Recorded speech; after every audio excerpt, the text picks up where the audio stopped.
Azərbaycanda 10.000-ci maşın utilizasiyaya verilib və sahibinə müvafiq sənəd təqdim olunub.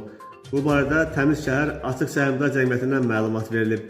Məlumatda bildirilir ki, köhnəlmiş və istismara yararsız nəqliyyat vasitələrinin utilizasiyaya qəbulu davam edir. Ötən ilin oktyabr ayından başlayan utilizasiya prosesinə vətəndaşların böyük maraq göstərməsi nəticəsində cəmi 11 ay ərzində 10.000-dən çox nəqliyyat vasitəsi utilizatorlara təhvil verilib. Utilizasiya verilən 10.000-ci nəqliyyat vasitəsinin sahibi Elşən Hümbətov olub və nəqliyyat vasitəsinin təsdiq edici sənədi ona təqdim edilib.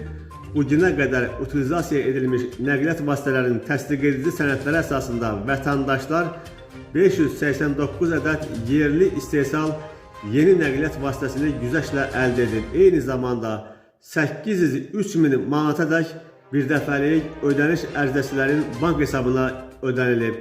Qeyd edək ki, mövcud tələblərə və yol hərəkəti haqqında qanuna görə əvvəlcə nəqliyyat vasitəsi dövlət qeydiyyatı üzrə daimi uçotdan çıxarılmalıdır. Daha sonra zəruri məlumatlar NVU.gov.az portalına daxil edilməlidir. Beləliklə, ərizəçiyə göndərilən elektron məlumat əsasında nəqliyyat vasitəsi utilizatora təhvil verilməlidir.